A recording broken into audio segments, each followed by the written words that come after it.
குடும்பம் எப்படி இருக்க வேணும் அதை பத்தி தான் இன்னைக்கு சிந்திக்கிறார் இன்றைய முதலமைச்சர் ஸ்டாலின் அவர்கள். அது குடும்ப ஆட்சி. எனக்கு வாரிசு அரசியல் இன்னைக்கு நடைபெற்றுக் கொண்டிருக்கிறது என்பதை நாம எண்ணி பார்க்க வேண்டும். திரு கருணாநிதி, அதுக்கு பிறகு ஸ்டாலின், அப்புறம் உதயநிதி, இப்ப இன்பநிதி வந்துட்டார். அது வரைக்கும் வந்துட்டாங்க. குடும்ப ஆட்சி தேவையா நாட்டுக்கு? சொல்லுங்க.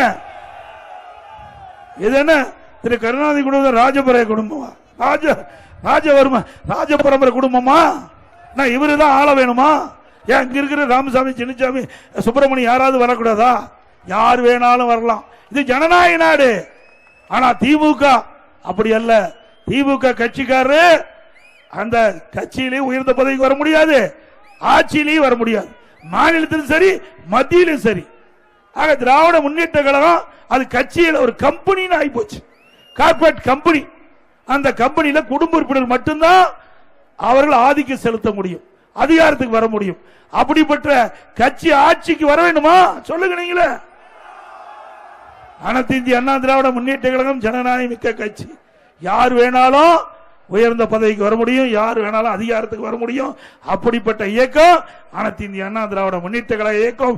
இந்த கட்சியிலே உழைத்தால், விசுவாசமா இருந்தால் யார் வேணாலும் வரலாம். இன்னார் தான் குறிப்பிட்டு கிடையாது. தொண்டன் கூட இந்த கட்சிக்கு பொதுச் செயலாளர் ஆக முடியும். தொண்டன் கூட இந்த கட்சியிலே இருந்தால் எம்எல்ஏ ஆக முடியும், எம்பி ஆக முடியும், அமைச்சர் ஆக முடியும், ஏன் முதலமைச்சரே ஆக முடியும். இப்படி திமுக தலைவர் சொல்ல முடியுமா? முடியுங்களா? இது சுதந்திரமா செயல்படுகிற கட்சி அண்ணா திமுக கட்சி.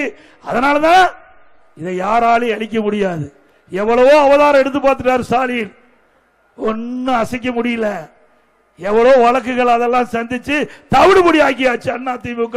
உங்களோட ஒத்துழைப்போடு அனைத்து இந்திய அண்ணா திராவிட முன்னேற்ற கழகம் பொன்மனச்சம்மல் புரட்சி தலைவர் எம்ஜிஆர் என்ற மாமனிதரால் உருவாக்கப்பட்ட தோற்றுவிக்கப்பட்ட கட்சி.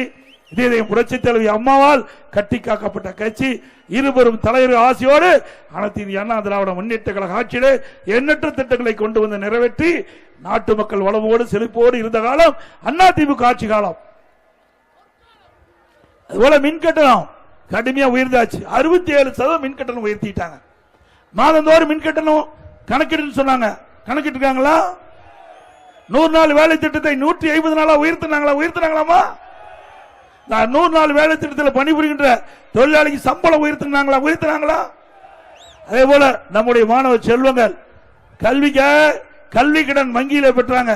ரத்து பண்ணாங்களா? பெட்ரோல் டீசல் குறைச்சாங்களா? அதோட கூட்டுறவுத்துறையில மேலும் கூடுதலா 1 கிலோ சக்கரை போட்டாங்களா?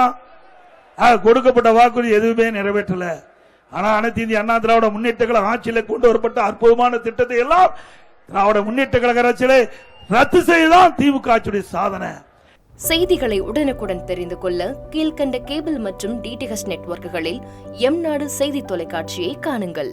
பாதகம் செய்பவரை கண்டால் நாம் பயம் கொள்ளலாகாது பாப்பா. மோதி மிதித்து விடு பாப்பா, அவர் முகத்தில் உமிழ்ந்து விடு பாப்பா. அண்மை செய்திகளை உடனுக்குடன் தெரிந்து கொள்ள இணைந்திருங்கள் எம்நாடு தொலைக்காட்சியுடன்.